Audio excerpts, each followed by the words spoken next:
Good evening, everyone. Laszlo Montgomery here once again with another CHP episode. That 10-part Warlord series is now behind us. Believe it or not, our story today overlaps a good part of the Warlord era, so we're still in the first half of the 20th century. One last topic from these modern times, and then we'll go leap back into something a little more BCE-ish. I, of course, have always known about today's topic, but I never wrote her down until recently when someone among my Patreon supporters suggested it. Today's topic, Kawashima Yoshiko and the bigger picture of the dramatic story of the whole deposed Qing royal family isn't anything that tilted the balance of history. This rump royal court represented the residual detritus of the once great Qing Dynasty. And like a lot of royals who found themselves in similar circumstances, all they could do was hold on tight and try to survive the impact.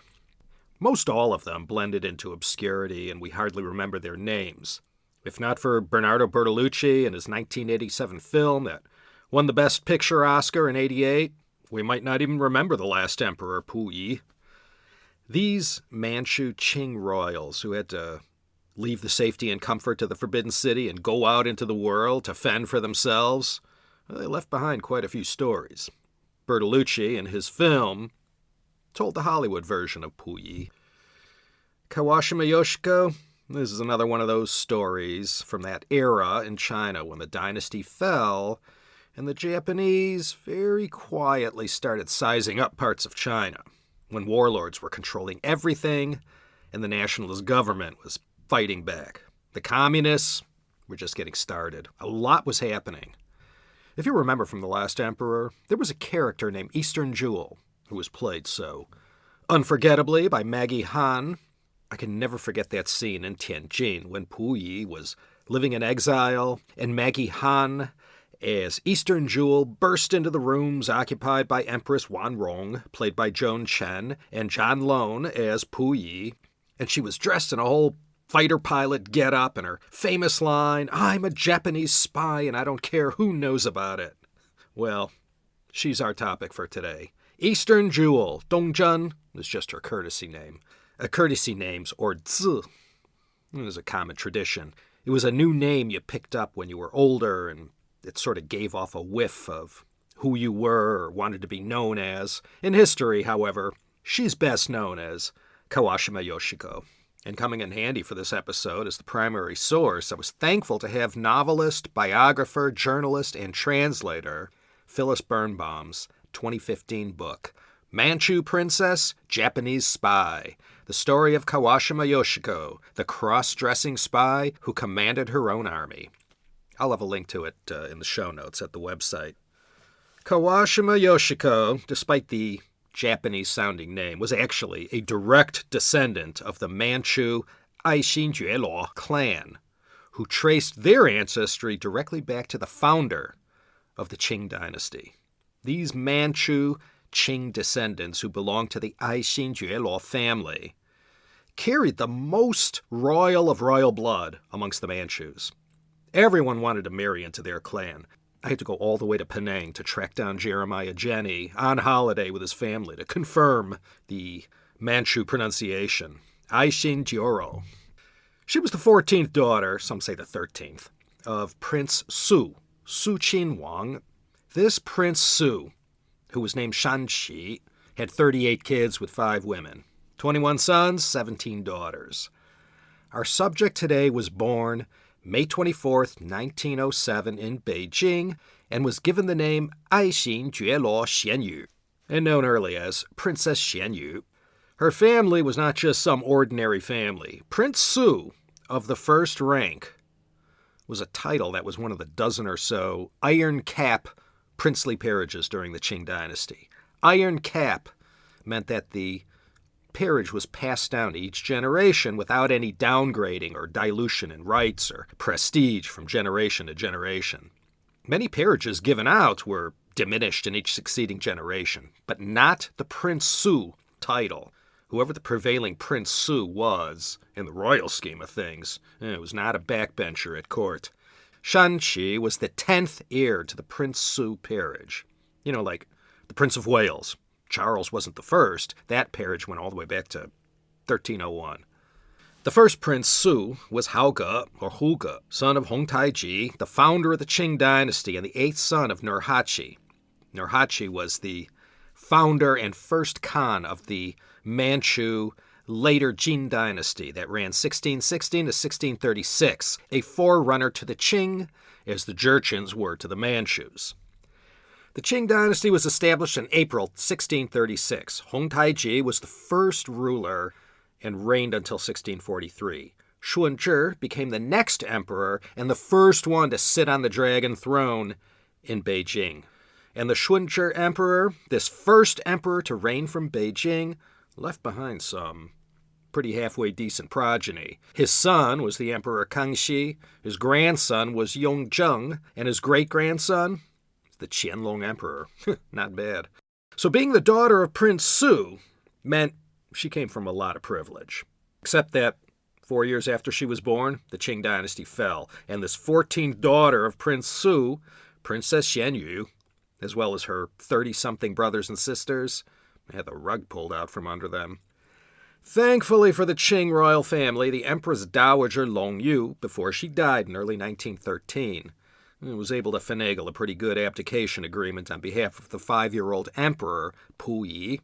This included allowing the imperial family to keep their titles, possessions, as well as continued residence in the Forbidden City, until Feng Yuxiang kicked them out following the Beijing coup in October 1924. We looked at that in that Warlords series. And on top of that, the royals were given an annual stipend of 4 million silver taels.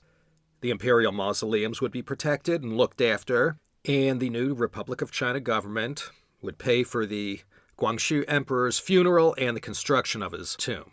And Princess Xianyu's father, the current Prince Su, he was the head of the royalist faction, those who weren't so hot on the idea of a China Republic and who wanted to keep things the way they had been, going back to 221 BCE with the first Qin emperor. They liked the imperial form of government. Now, they admitted that the dynasty had fallen on hard times, but despite all that, they wanted to restore the Qing. And the elephant in the room, when you're talking about the Qing dynasty, was that all the emperors of this ruling dynasty in China from 1644 to 1911 were Manchus from the north and northeast of China. They had overthrown the Ming Dynasty in 1644 and then went on to have a fantastic run, and now here they were, a shadow of their former greatness, depending upon the kindness of strangers. And this is where our story begins. Prince Su had a lot of financial resources, but he couldn't bankroll the whole Qing restoration movement on his own. He needed some help. And there just happened to be a lovely group of people just sitting there waiting to be asked. This was the Japanese Guangdong military.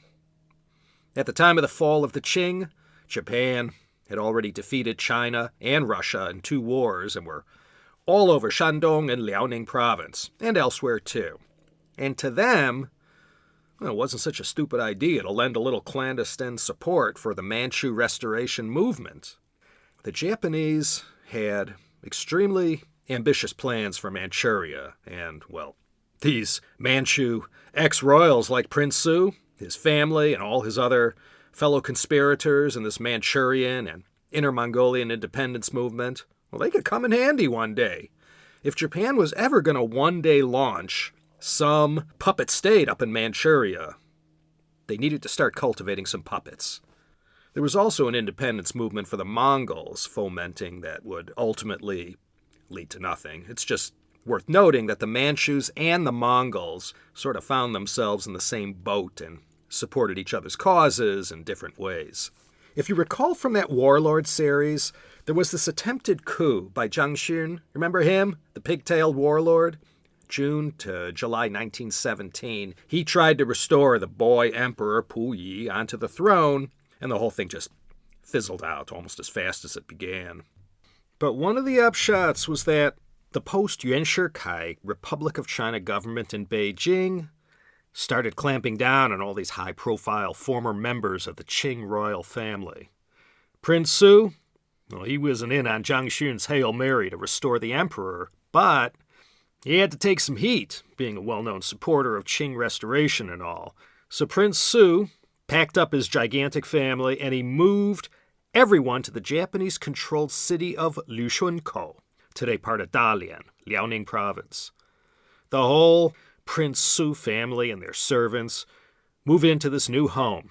It was a far cry from their 200-room digs in Beijing, but it sufficed considering the circumstances.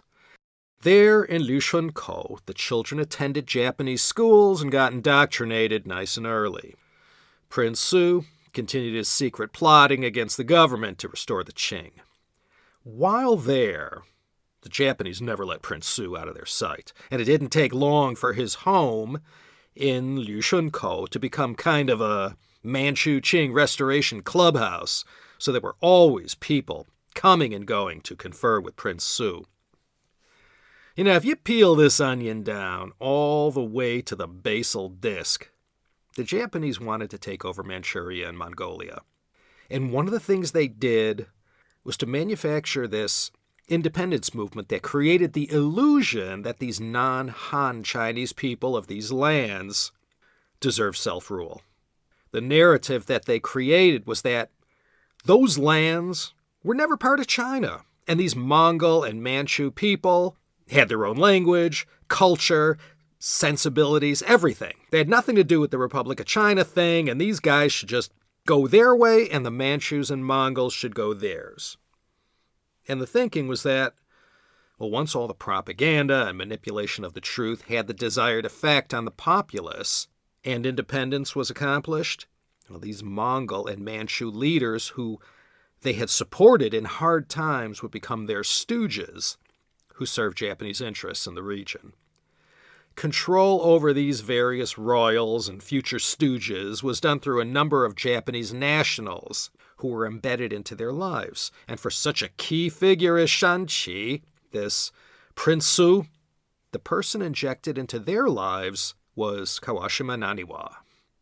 He was a very small-frame man for his age, 5 feet tall, maybe not even 100 pounds.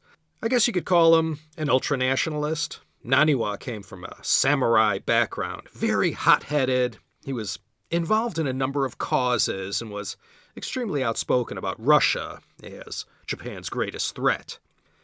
There was an old story about how in 1900, during the Boxer Rebellion, when German troops had come to burn down the Forbidden City with the Qing royal family inside, well, as the story goes, it had been Kawashima Naniwa who had negotiated with the foreign troops and convinced them to spare the Forbidden City, therefore saving the day. Now, this is the legendary beginning of the Prince Su-Kawashima Naniwa relationship.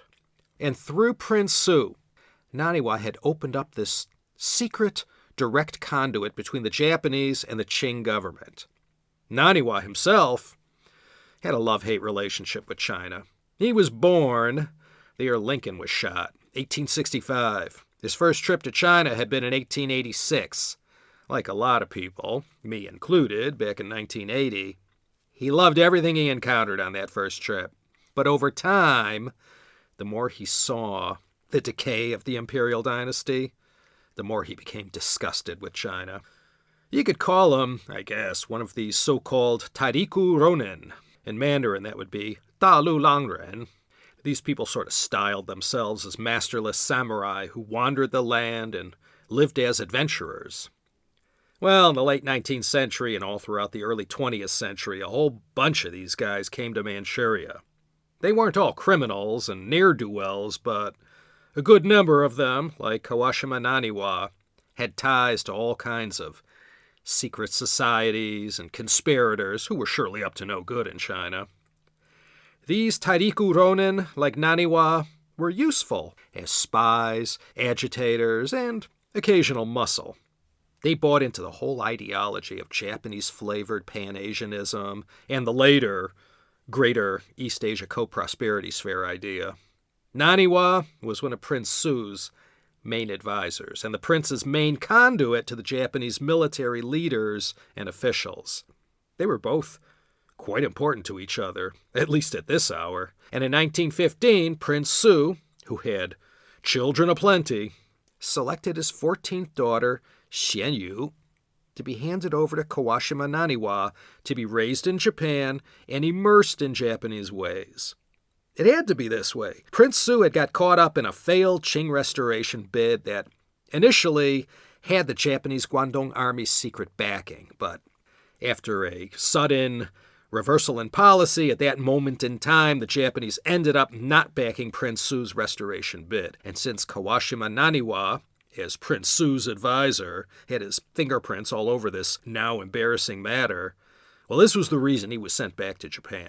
So handing over his 14th daughter, Princess Xianyu, to Naniwa to raise as his own was a way to keep that special connection between the two men, despite the distance. So she left China and first moved into Naniwa's stately home in Tokyo. Nothing much about what went on in that home concerning this adolescent Manchu princess can be known for sure. Naniwa's wife, Fuku, was a terror to the young girl. Fuku suffered from mental illness and was said to be tortured by her husband's affairs, his secret life, and general negligence of her as a wife. Naniwa had arranged for a private tutor to raise Yoshiko, and this person became her mother figure. And around 8 years of age, this former Princess Xianyu was formally adopted by Naniwa and was given the name Kawashima Yoshiko. In Mandarin, those kanji would be read Chuandao Fangzi. Kawashima Naniwa was, as I indicated, a very volatile character and had his fingers in a number of pies, one more outrageous than the next in many cases. And later on, due to his sudden, reduced circumstances he found himself in 1921, Naniwa had to leave the glittering city and move back to his family home in Matsumoto. Yoshiko was 14 then. Though she carried his surname and was known publicly as his adopted daughter, Naniwa had never formally registered her as his daughter, whether this was due to negligence or thoughts of needing Yoshiko to remain Manchu, just in case. He never registered her, which meant legally she was never a Japanese citizen. So she hit her teens, and that personality that would define her until her dying day began to burst forth. She was one wild child, ready for anything, always liked to hang out with the boys and play their games. Whatever conventions existed for children of her age in 1920s Japan, she blew them all up. Young girls talked one way and young boys another, but she spoke just like the boys. Kawashima Yoshiko, she was sort of a big sensation the second she arrived in Tokyo and got settled. All early accounts mention her beauty and striking appearance, and of course everyone knew she was a former Qing princess. Then in the early 1920s, when she moved to a rather bucolic place like Matsumoto, that today has around 250,000 inhabitants, a century ago was much smaller, and in a small town like that, Yoshiko stood out, and not in a subtle way either. One Matsumoto resident put it this way, quote, "It was as if a lustrous crane had just alighted upon a rubbish heap." End quote. She rode to school on a horse to where today's Matsumoto Arigasaki High School is, wearing a complete riding outfit, tie, and everything. She was, to keep that crane metaphor going, a he li ji qun, a crane among chickens. In a place like Matsumoto, appearance aside, she was in a class by herself, with her rather idiosyncratic and sometimes wacky behavior, and her headstrong ways and stubbornness and refusing to back down to authority. Plus, on top of that, she was a princess. Well, in 1922, Kawashima Yoshiko's life took a tragic turn for the worse when her father, Prince Su, died in Lushunkou. And in the Manchu tradition, for persons of this stature, Prince Su's widow, Yoshiko's mother, the lady Zhang Jiashi, killed herself. Upon hearing the news of the prince's death, Naniwa and Yoshiko took the first transport to China, to Lushunkou, to attend the funeral. Not only was Prince Su a major political figure in the whole Qing restoration movement. Now, he was also its main financial backer, so with him gone, the royalists, who were still pining for a restoration of the Manchu Qing Dynasty, that took a huge body blow. I'm not sure how, but Naniwa, by some arrangement, was given control over Prince Su's finances. The main source of income for the family was a public market where stalls were rented out to vendors. It was very big and provided a very stable and sizable income to Prince Su's family. Now, Naniwa controlled those purse strings. That's a whole other story. For a long time, he fought with Prince Su's family over control of the assets. After the funeral and the events that followed, Kawashima, Naniwa, and Yoshiko returned to Matsumoto. But now, coming up on her sweet 16, Yoshiko had become such a rebellious and disruptive student, the school refused to allow her back into the classrooms. She was expelled, and this pretty much ended her formal schooling. Also around this time, following Prince Su's passing, Yoshiko started to get these teenage delusions of grandeur that she might one day be the one who would pick up the torch and play a role in restoring the Manchus to the throne. You know, growing up in a household like she did, she was constantly exposed to this talk and saw the passion these men had for this cause, that it inspired her or influenced her thinking. It's only natural. Like a lot of zealots, Yoshiko was high on passion and enthusiasm for her cause, but not too up to speed on the political situation in China during the 1920s, the Warlord era that we discussed last time. Very complicated times, and someone of Yoshiko's limited education and living in this dysfunctional bubble that she lived in hardly made her suitable to take a leadership role in this cause. So Yoshiko began to style herself as this young Manchu former royal out to restore her family's fortunes in Manchuria. And Naniwa was more than happy to stand behind the screen, egging Yoshiko on, encouraging her in this hopeless quest that he had a vested interest in. I won't dwell on the life with Kawashima Naniwa. He was a tyrant, she was a rebel, and feared him not. Eyewitness testimony indicates it wasn't a terribly healthy relationship for either of them, or anyone else caught up in the vortex. They both had some obvious personality traits that didn't mix too well. In her 16th or 17th year, this would be 1921-22, she made veiled remarks publicly that emitted a whole lot of smoke as far as her being a victim of sexual abuse by her adoptive father, Kawashima Naniwa. She never outright accused him of raping her, but everyone sort of knew who she was talking about. She indicated something had happened and that it was traumatic, sexual, and after it happened, she had, quote, ceased being a woman forever. And you could put this and every other story about Kawashima Yoshiko into the maybe happened, maybe not file. There's no proof to anything she says, and from the moment she first became a figure of popular interest, she was always loose with the facts and not terribly truthful. And she loved to talk, and in the end, she talked herself to death.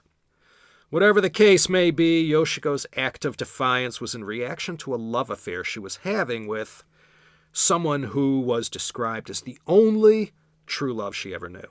Naniwa wasn't having any of it, and for a number of reasons that we'll never know for certain, he forced an end to the relationship, and in terminating this one true loving relationship, Yoshiko became profoundly traumatized.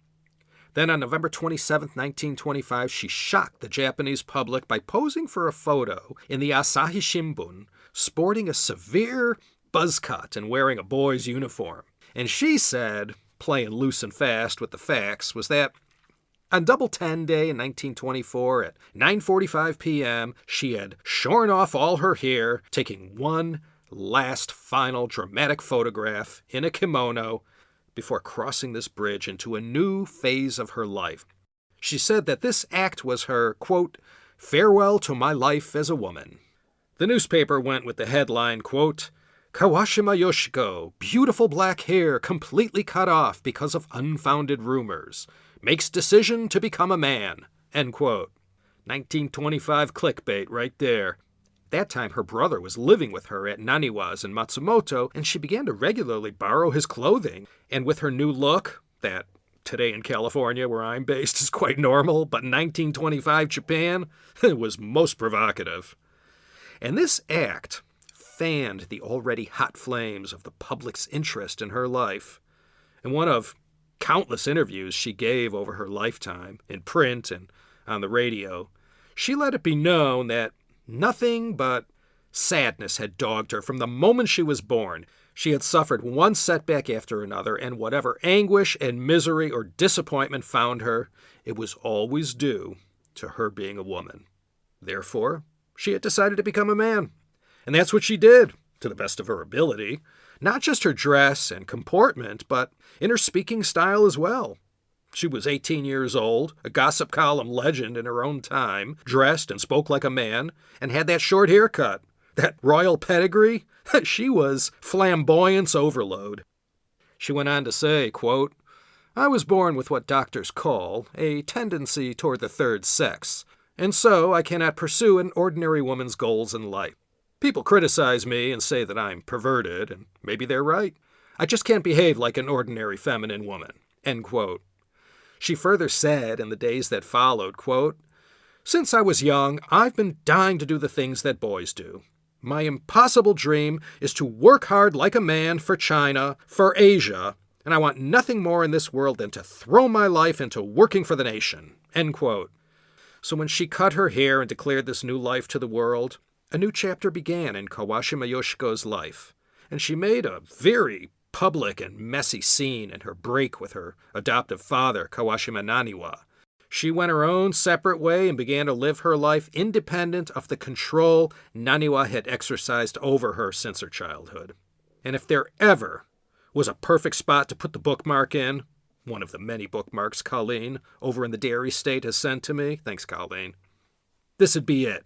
And then next time, we'll pick up with Kawashima Yoshiko, now in her 20s, with that very unconventional life up till now, always bucking authority and norms of society, now with nobody to tell her what to do and not to do anymore. She's ready for anything. We'll look at all that next time in part 2.